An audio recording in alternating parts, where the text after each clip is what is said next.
Esto es Análisis con Ricardo Mórtola. Hola, ¿cómo están? Bienvenidos al programa. Mi nombre es Ricardo Mórtola Viteri y esto es Análisis en Política aquí en Radio Fuego 106.5. Gracias a todos los que nos siguen, como siempre, no solamente en el dial, sino también en nuestro canal YouTube Mariela TV, donde se suben todas nuestras entrevistas, no solamente de análisis, sino también de qué pasa con Mariela y los mejores programas que les ofrecemos gracias a toda nuestra audiencia radial y también audiovisual. Como siempre es un placer tenerlos a estos horarios de la mañana, hoy día lunes 8 de enero. Es un placer recibirlos y este va a ser un programa muy informativo porque vamos a tocar, ya en Ecuador ha pasado, bastante el caso Metástasis, que todo este tipo de cosas. Entonces quise ponerme un poco más internacional y, por supuesto, tocar el tema más relevante en el planeta Tierra en este momento, al menos en Occidente, ¿no? Que es el caso de la publicación de los nombres o de la lista de clientes de la red de las personas que se dice, ya lo voy a explicar bien, fueron clientes de la red de tráfico de menores y de tráfico humano que tenía Jeffrey Epstein, quien falleció el año 2019 aparentemente por un suicidio, y digo aparentemente porque después voy a conspirar al respecto, ¿no? Quien falleció aparentemente de un suicidio y junto a Ghislaine Maxwell manejaba, como digo y lo ratifico, una red de menores, una red sexual de menores y de tráfico humano, en la cual han salido ensuciadas varias personas muy conocidas alrededor del mundo.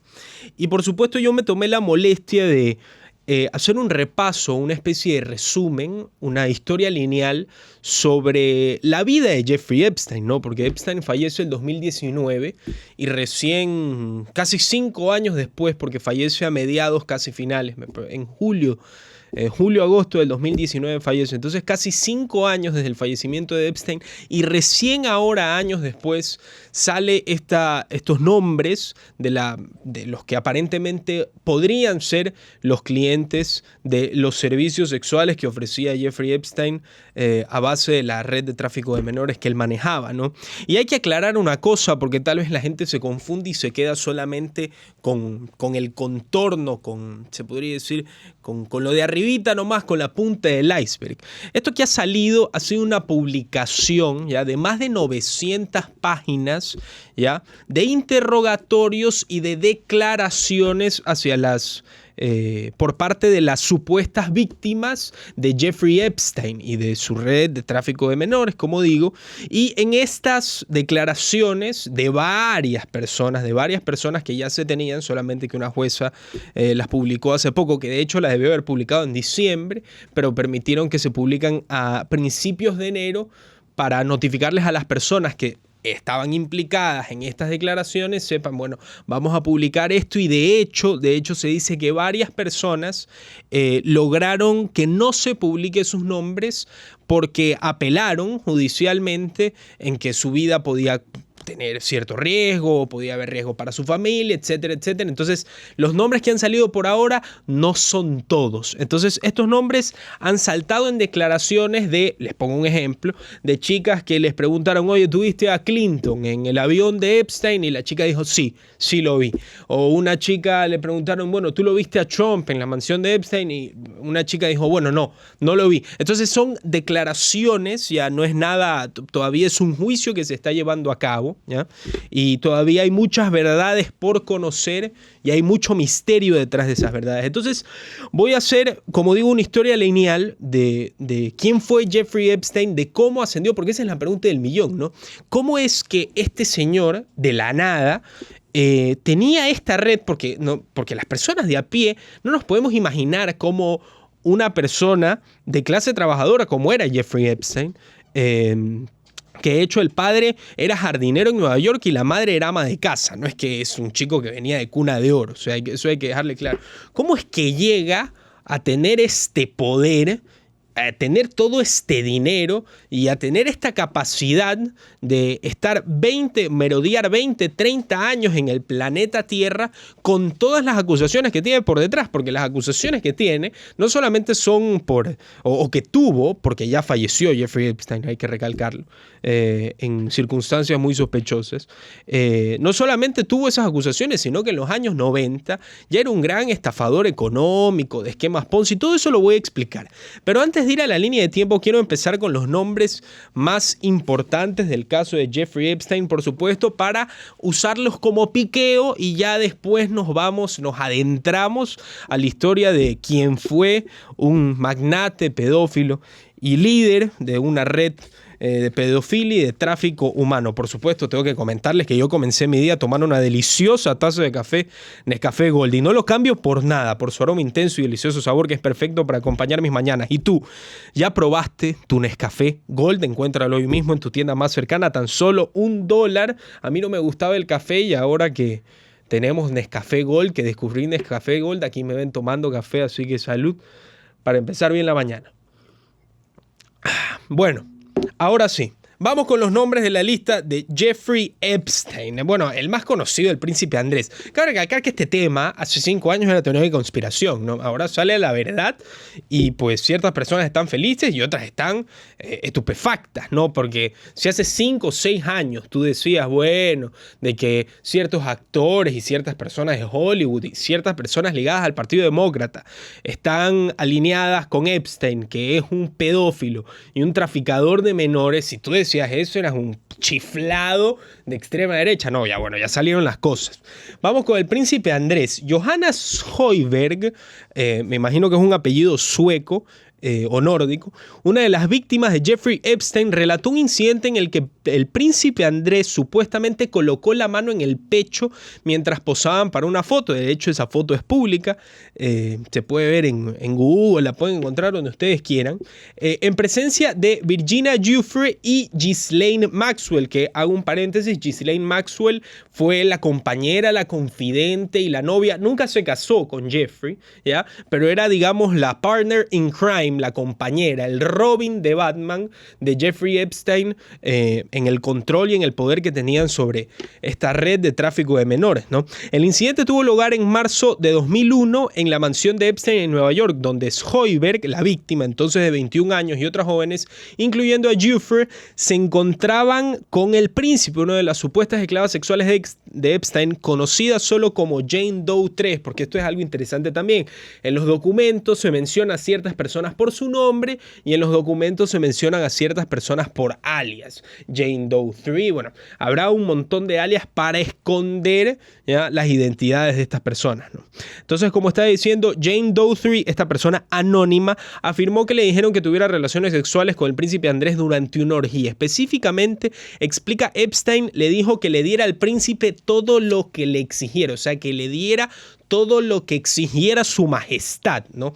Añadiendo que Ghislaine Maxwell facilitó los actos de abuso sexual del príncipe Andrés, actuando como señora de Epstein. En cuanto a los lugares, indica que esto ocurrió en Londres, en el departamento de Ghislaine Maxwell, porque Epstein tenía mansiones, tenía hogares en Nueva York, en Miami, y Ghislaine Maxwell, que ella nació en Francia, cabe recalcar, tenía un departamento en Londres. En Nueva York y en la isla privada de Epstein, en las Islas Vírgenes en el Caribe, que la isla privada de Jeffrey Epstein se llamaba Little St. James. Otro nombre, y yo creo que es del que menos se habla, ¿no?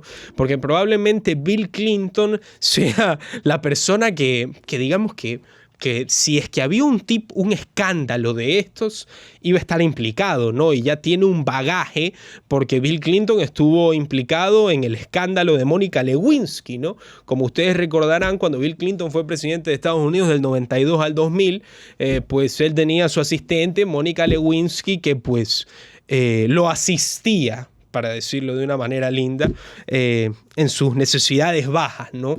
En sus deseos rebajados, ¿no? Y bueno, pruebas del hecho son millones, y de hecho Bill Clinton pues lo denegó, y bueno, hay un vestido con pruebas fidedignas para que ustedes me entiendan, seguramente saben de lo que hablo. Así que pues Bill Clinton es el que menos ha sido achacado por la opinión pública y por las redes sociales, porque si había una persona que iba a estar implicada en este tipo de cosas, es una persona como Bill Clinton. Y de hecho, Hoiberg, que es la misma persona que habló sobre el tema del príncipe Andrés, afirmó que Ghislaine Maxwell la reclutó para trabajar como masajista para Jeffrey Epstein, aunque carecía de información.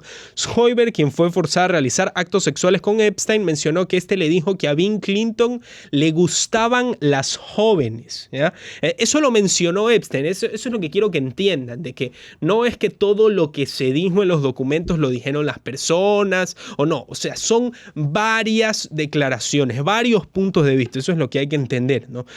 A Bill Clinton le gustaban las jóvenes refiriéndose a niñas, mientras Clinton ha intentado minimizar su asociación con Epstein y admitió haber viajado en su avión privado. Un portavoz de Clinton declaró recientemente a CNN que él no tenía conocimiento de los terribles crímenes de Epstein y han transcurrido casi 20 años desde el último contacto. Cabe recalcar que hay pruebas fidedignas que Clinton viajó en el avión de Epstein decenas de veces, y de hecho en la presidencia de Clinton Epstein fue invitado, me parece que un poco más de 3 veces a la Casa Blanca junto con Ghislaine Maxwell, y hay imágenes de eso, ¿no? O sea, yo lo que quiero crear es un discurso en el cual nosotros entendamos cómo es posible que estas personas con tanto poder y que tienen tanto que perder, ¿ya?, puedan relacionarse con este tipo de personas, ¿no? Porque sale Clinton y dice, yo no tengo ni idea de Epstein ni sé qué, y lo invité varias veces a mi casa, pero ni idea. Bueno, no. Cuando tú creas una amistad y cuando tú invitas a una persona a tu trabajo y cuando tú tienes una relación con él y cuando viajas en su avión, ya tú tienes que tener un mínimo de información de su vida privada, ¿no? Y a base de su vida privada, pues entender si es que mantienes esa relación, este tipo de cosas, o si es que lo dejas de un lado, porque vuelvo, insisto, los delitos sexuales de Epstein empiezan a inicios del siglo, pero los delitos que él cometió, de los cuales no se lo acusó en ámbito económico, empiezan desde los años 80 y 90, ¿eh? Que eso ya lo voy a explicar después. Bueno, otra persona, la que menos nos esperábamos que salga en esta lista, y este sí no se lo esperaba a nadie, es Stephen Hawking, ¿ya? El fallecido Stephen Hawking. El físico Stephen Hawking también ha sido nombrado en los documentos judiciales recién publicados. Un correo electrónico de Epstein a su exnovia Ghislaine Maxwell, fechado el 12 de enero de 2015, revela que este solicitó ayuda para desacreditar las acusaciones de Virginia Giuffre, que Virginia Giuffre, al igual que la chica Schreiber, es una de las víctimas que dio estas declaraciones y que dio esta información, ¿no?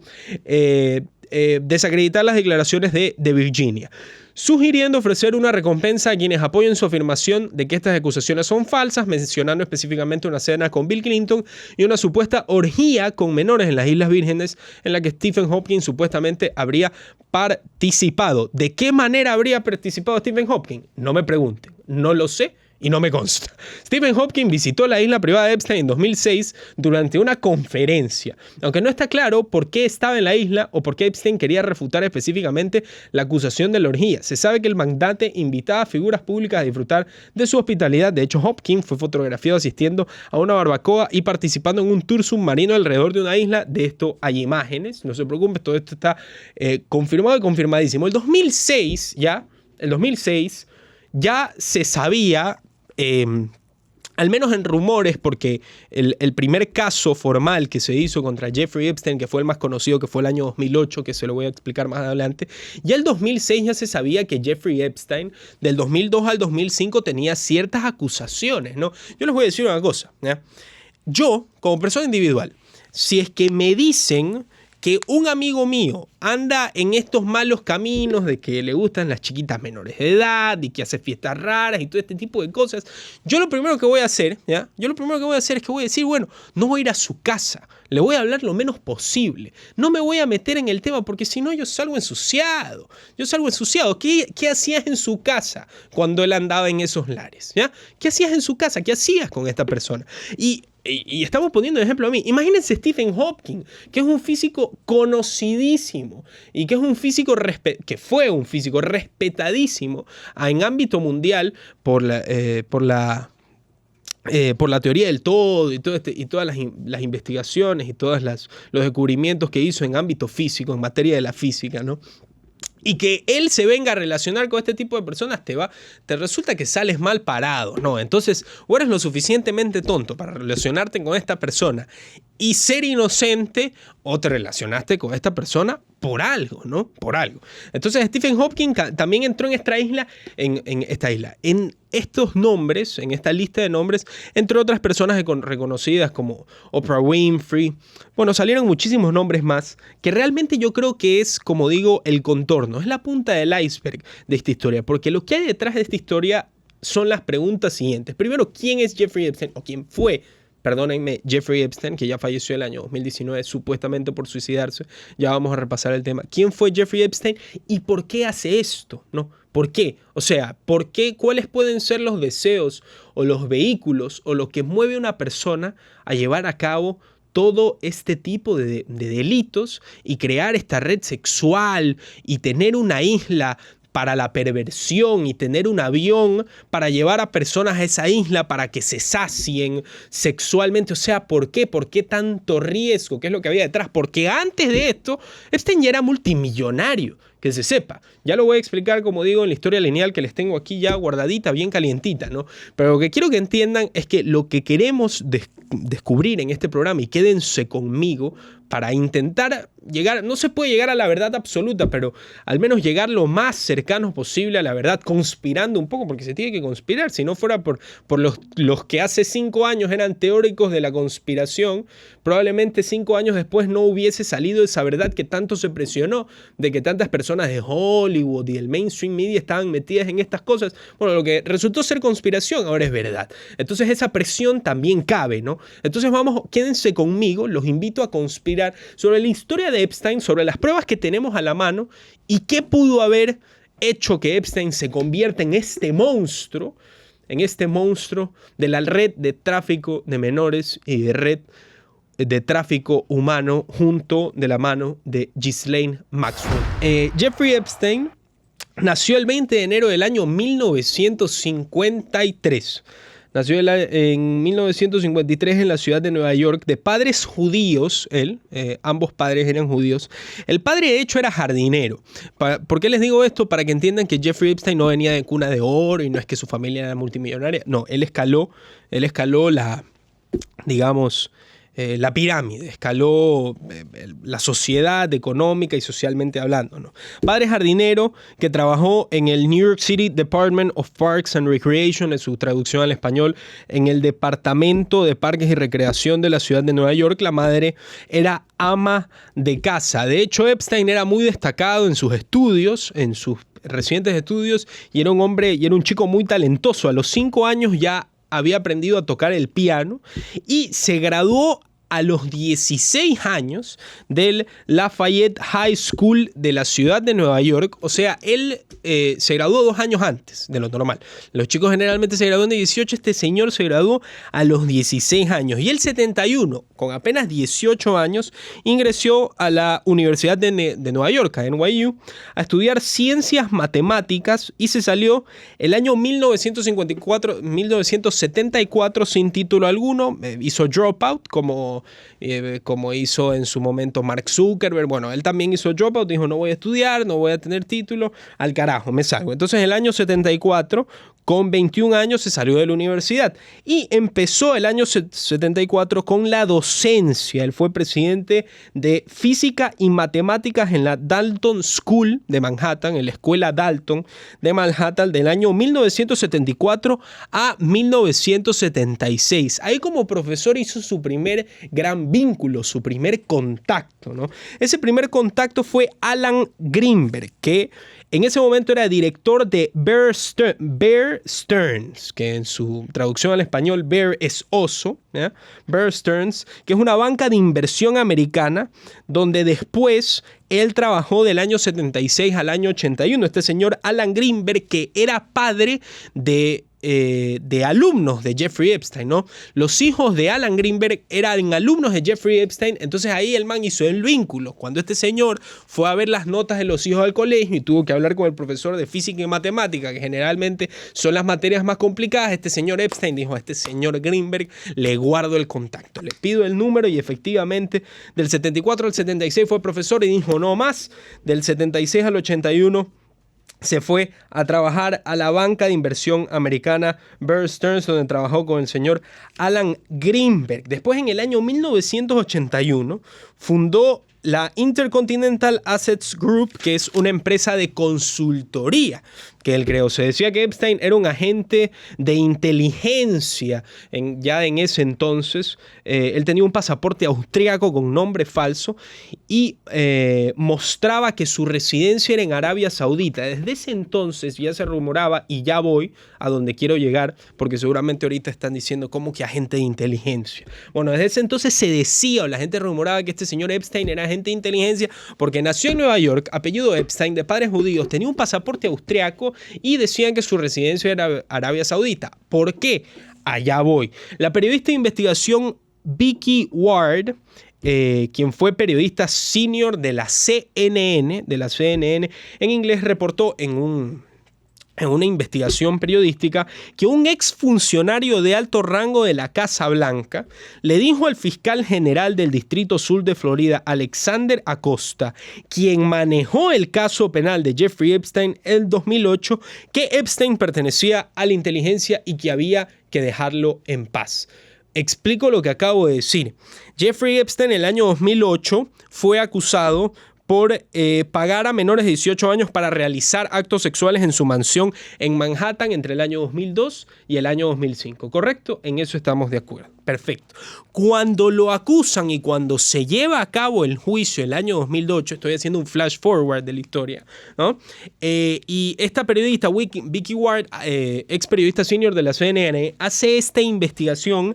El caso le caía al fiscal del Distrito Sur de la Florida, que en ese entonces era Alexander Acosta, que después fue ministro de Trabajo en el gobierno de Trump, en el año 17, entre el año 17 y 18, si no me equivoco. La presidencia de Trump inicia el 16, me parece que Alexander Acosta fue del 17 al 18 ministro de Trabajo de la presidencia de Donald Trump. Y este señor, Alexander Acosta, tenía que llevar a cabo este juicio en que este señor había sido acusado de un delito que podía llevar a Epstein a 45 años, hasta a 45 años de cárcel.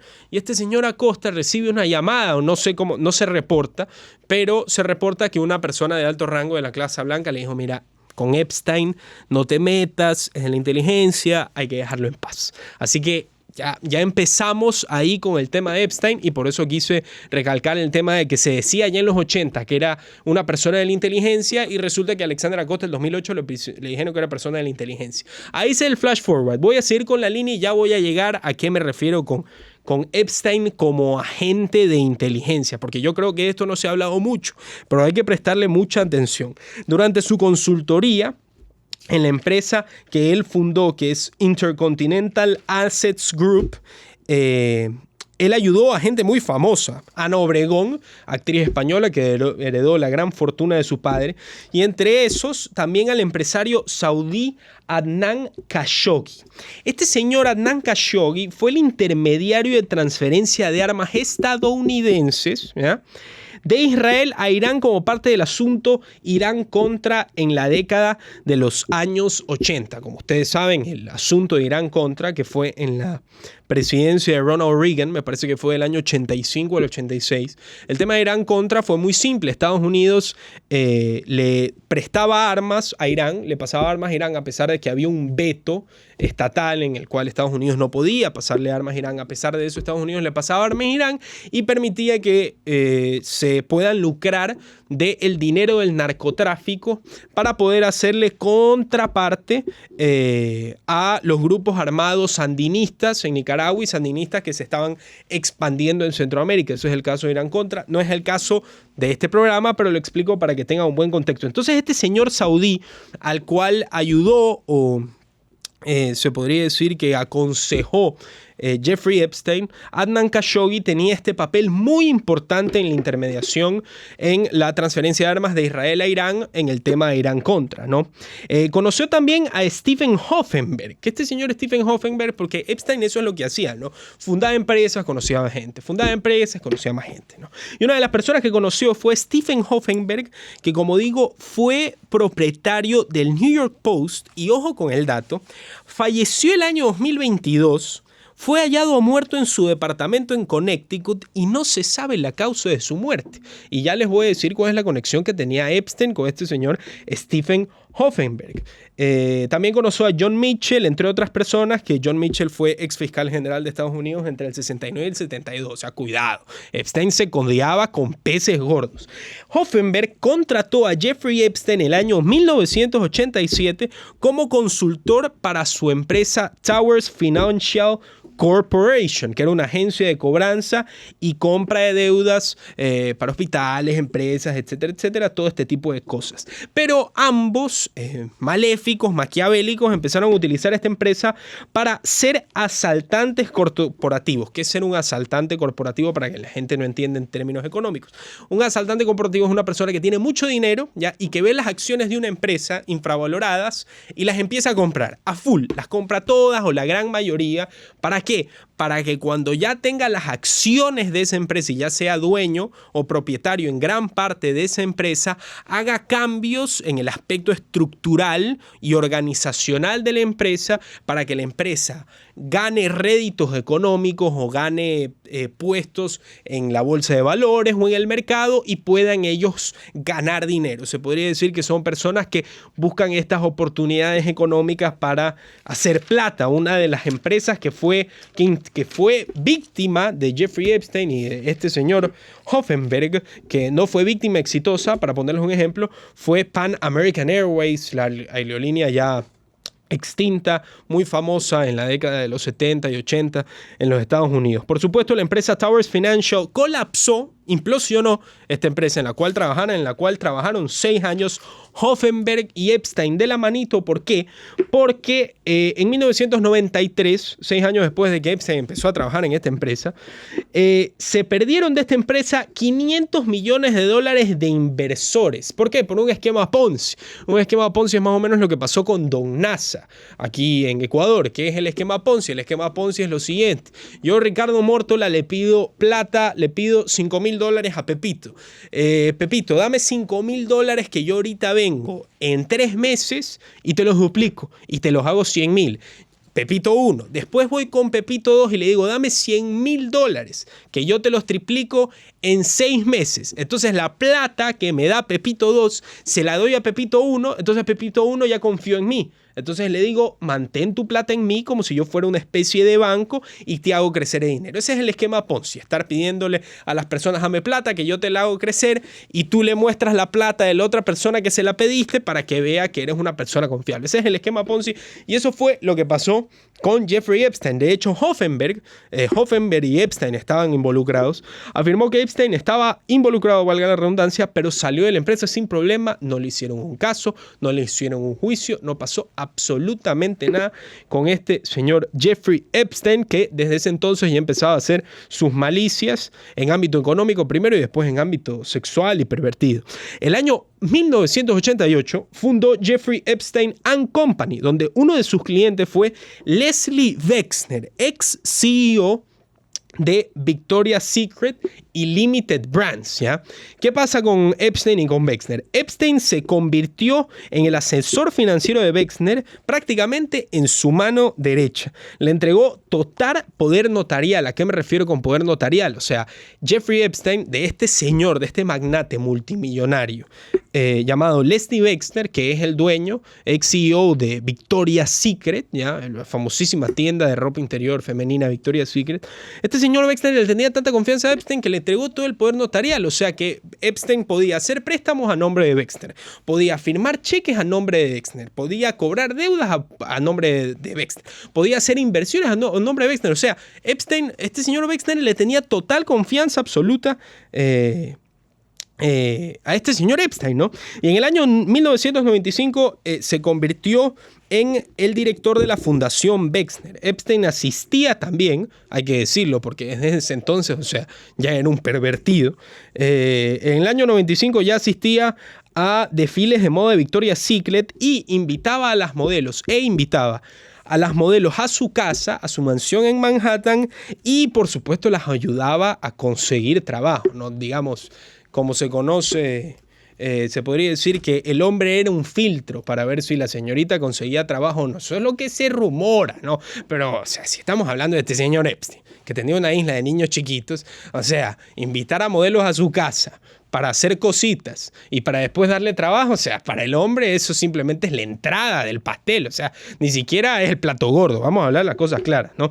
Epstein invirtió en varios fondos de cobertura como otras grandes empresas, ¿no? Sus primeras acusaciones sobre abuso de menores, y ahí es cuando empieza el tema del abuso de menores, fue el año 2008, cuando habría sido culpable por delitos que cometió entre el año 2002 y 2005 en ámbito de haberle pagado a jóvenes, a menores de 18 años, para que vayan a su casa para prestar servicios sexuales en su mansión de Manhattan y en Florida. Y hubieron muchísimos juicios de parte de Epstein. De hecho, para hacer un inciso, hay un documental en Netflix que se llama Filthy Rich, asquerosamente rico en su traducción al español, para que lo puedan ver, que ahí explican más o menos toda la perversión de este señor asquerosamente rico que ya tenía estos problemas, que estos problemas de acusos, de abuso sexual y abuso contra menores empezaron ya a inicios de siglo, año 2002 estamos hablando, o sea, hace más de 20 años, ¿no? Pero lo que pasó en el año 2008, como lo dije previamente, es que este caso, el caso del año 2008, cae en manos de Alex Acosta, que era el fiscal del Distrito Sur de la Florida, ¿ya?, que podía meterlo a Epstein hasta 45 años de cárcel por los delitos que había cometido de abuso de menores, y le dijeron, mira, ¿sabes qué? Este man es un pez gordo, es un agente de inteligencia, mejor no te metas con el man porque mejor no, y de hecho se dice que varias fuentes dicen que Epstein pagó a muchísimos testigos de ese caso para que él pueda salir libre. De hecho, no salió libre, sí fue a la cárcel, pero aguanten, ya les cuento cómo se fue a la cárcel Epstein. Epstein estuvo 13 meses de prisión en un ala privada de su cárcel, ¿ya?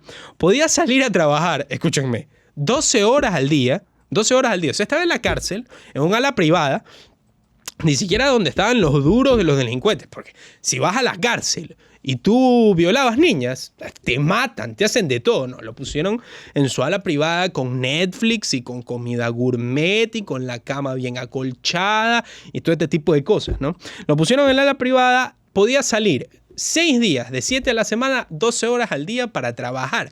Pero eso ni siquiera es cárcel, eso es hacer un favor. ¿Saben por qué?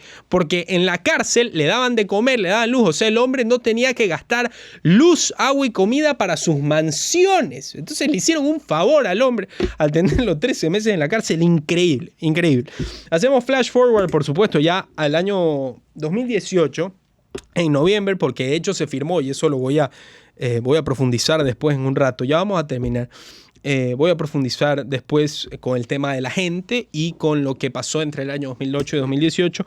Hacemos flash forward y el año 2018, en noviembre, el Miami Herald, un periódico muy importante de Miami, publicó una investigación a base de todas las acusaciones que se les hacían a Jeffrey Epstein, y por qué del año 2008 al 2018 nadie hacía nada, y por qué este señor siempre se salía con la suya, con los abusos y violaciones y red de tráfico de menores. ¿Por qué nadie hacía nada? ¿Por qué no decía nada? Y lo que sucedió fue que el Miami Herald hace esta investigación, y recién en julio de 2019, 11 años después de haber estado 13 meses en la cárcel, lo aprisionan nuevamente, lo detienen por tráfico sexual y se suicida en agosto del año 2019. Hay que decir que el hombre se suicidó en el Centro Correccional Metropolitano de la ciudad de Nueva York, que es considerado uno de los más seguros del país, y fue encontrado la mañana del 10 de agosto supuestamente ahorcado. Hay que decirlo, ¿no? Que el señor Epstein, la cantidad de información que tenía seguramente era información y era de lo que más sabremos, era más de lo que sabremos o de lo que podremos conocer. Se lo llevó a la tumba en su cabeza el hombre, en su cabeza pervertida. Y por supuesto, algo que es impresionante, y por eso se suscitan las dudas sobre su supuesto suicidio, es que el hombre ya estaba en la cárcel más famosa de Nueva York. Seguramente era uno de los casos más importantes de red de tráfico humano y de tráfico de menores. Lo meten a la cárcel en una cárcel supuestamente que era antisuicidio, que no tenía nada para suicidarse y que tenía guardias y ni sé qué, y que habían cámaras. Bueno, resulta que esa noche los guardias se quedaron dormidos, las cámaras se apagaron y resulta que tenía todos puestos para suicidarse el hombre.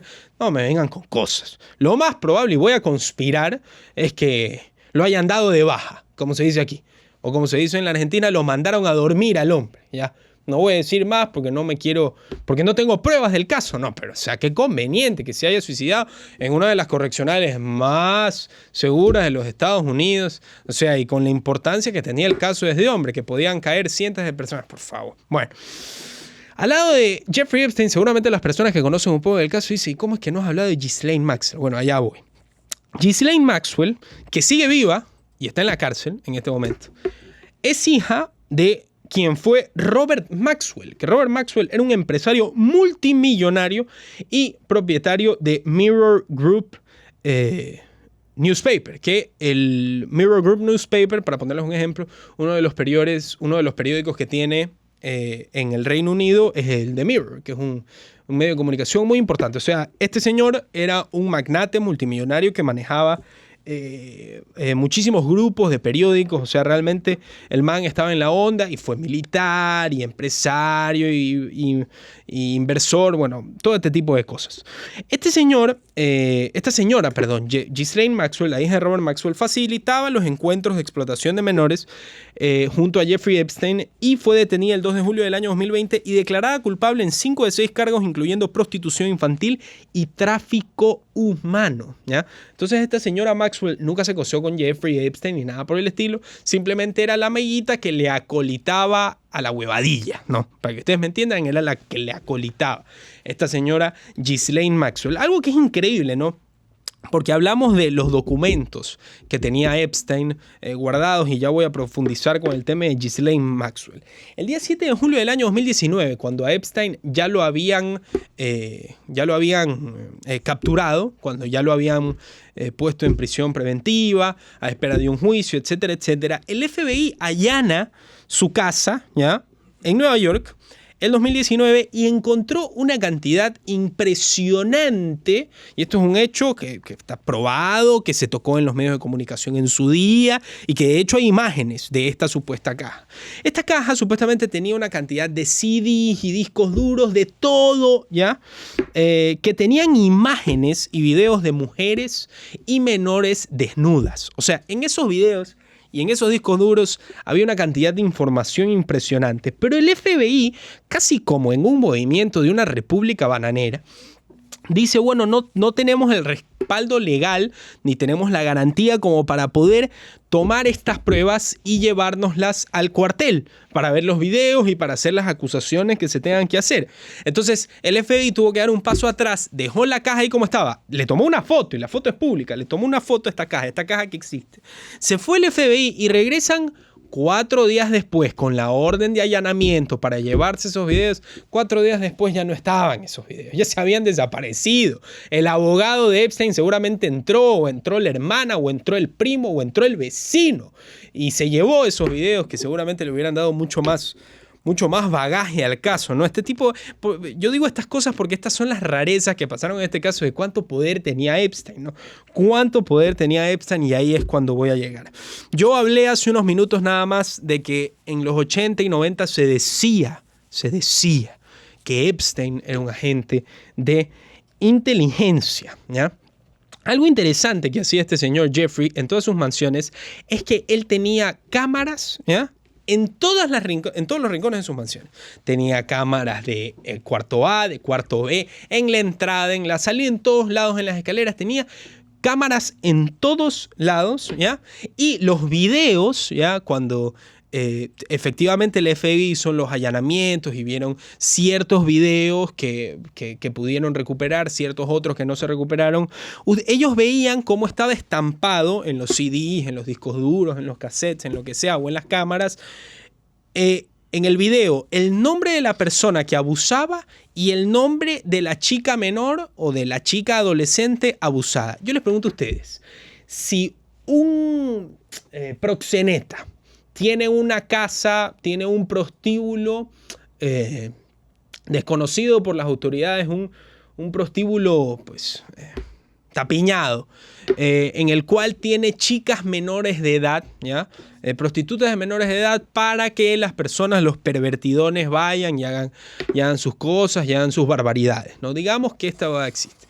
¿Por qué razón esta persona grabaría este tipo de actos para tenerlos guardados? Por una razón muy sencilla: chantaje. Y ahí es donde quiero llegar.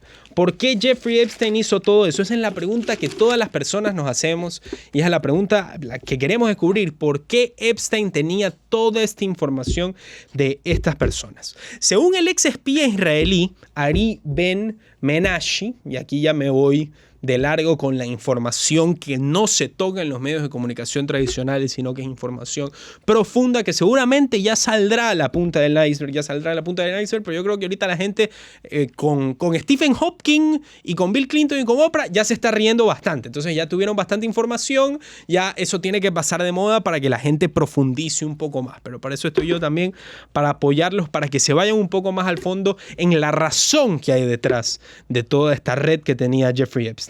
Según el ex espía israelí Ari Ben Menashe, quien trabajó, ojo, en la Dirección de Inteligencia Militar de Israel entre 1977 y 1978, mencionó en una entrevista, en varias entrevistas, entre esas, en una que yo me vi en el medio de comunicación Russia Today, mencionó que Jeffrey Epstein llevaba a cabo una operación de inteligencia en favor de la Mossad, que era la agencia, que es la agencia de inteligencia israelí. Según varias fuentes, Robert Maxwell, el padre de Ghislaine Maxwell, que era la pareja de Jeffrey Epstein, ¿ya?, fue un doble agente de la inteligencia británica e israelí en vida. Maxwell se murió en la década de los 90, pero cuando este señor, este magnate, doble agente, empresario, multimillonario, se dio cuenta que Ghislaine Maxwell, que era una chica socialité, que quería estar en todas, empezó a salir con este señor Epstein, ¿ya?, Robert pidió a su círculo de agencias de inteligencia israelí luz verde para que puedan integrarlos a ellos a su círculo íntimo, y efectivamente recibió la luz verde. ¿Por qué? Para poder chantajear al poder político, al poder social y económico de los Estados Unidos para poder ganar beneficio político en ese país. Es increíble lo que estoy diciendo, pero es un tema contrastado y que lo tocó en su momento el New York Times. Todas estas imágenes las vamos a poner en pantalla en este momento para que quede bien constatado. De hecho, dos argumentos fidedignos de lo que estoy diciendo. Yo creo que el segundo es más poderoso que el primero. El primero es que el gobierno de Estados Unidos negoció un trato de no persecución con Epstein en la Florida. O sea, después de que Epstein estuvo 13 años en la cárcel, del 2008 al 2009, ¿ya?, el gobierno de Estados Unidos negoció un trato de no persecución contra Epstein y contra su círculo y contra sus esbirros. O sea, prácticamente les dijeron: después de este tema de la cárcel y todo este tipo de cosas, ya no te vamos a perseguir, vas a poder tener patente de corso para que hagas lo que se te da la gana. Y efectivamente así fue. Lo arrestaron en el año 2019, estuvo 11 años, 10 años, una década haciendo lo que se le dio la regalada gana, ¿ya? Y por eso, de hecho, los trabajos investigativos, y por eso la maravilla de esta profesión como el periodismo, son los que presionan al poder político y al poder judicial para que hagan su trabajo, para que hagan sus cosas. Y por eso, cuando el Miami Herald publica este caso en el año 2018, se empiezan a mover los platos, se empiezan a mover las fichas para que este señor Epstein vuelva a caer después de una década de vacaciones, ¿no?, haciendo lo que se le da la gana, todas las perversiones con isla, con avión, etcétera, etcétera, etcétera, ¿no? Entonces, el gobierno de Estados Unidos negoció un tratado con Epstein de que no lo podían tocar. O sea, ¿cuánto poder político tenía este señor? Seguramente tenía que ser un agente de inteligencia o un pez muy gordo, ¿no? Pero efectivamente, como digo, se rumora que podría ser un agente de inteligencia.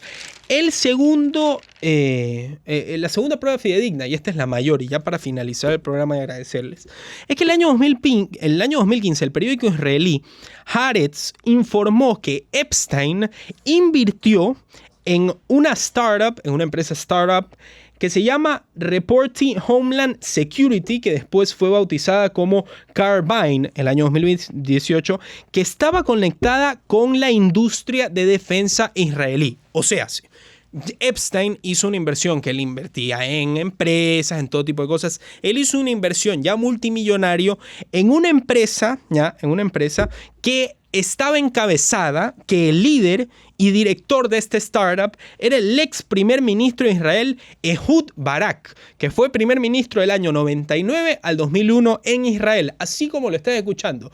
¿Por qué Jeffrey Epstein, que era un conocido, ya después del 2008, era un conocido pedófilo y trastornado de la cabeza?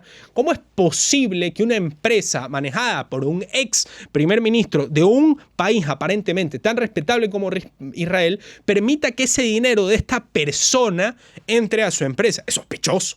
Muy sospechoso. Entonces este señor Ehud Barak, quien no solamente fue primer ministro de Israel, sino que fue ministro de Defensa, entre otros cargos de inteligencia. Entonces este señor estaba bien metido en el tema de la Mossad, de Israel y toda la tontera, ¿no?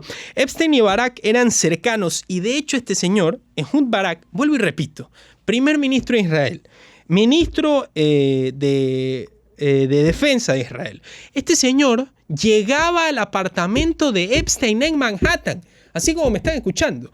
Este señor Barak, cuando viajaba a la ciudad de Nueva York, Jeffrey Epstein le decía: oye, ¿sabes qué? Mi departamento está libre. Anda, quédate en mi departamento. ¿Cómo es posible que un ex primer ministro de Israel se quede en la casa de un pedófilo? No es posible. Tiene que haber algo ahí, ¿no? Entonces, déjenme continuar antes de ponerme más, de calentarme tanto, ¿no?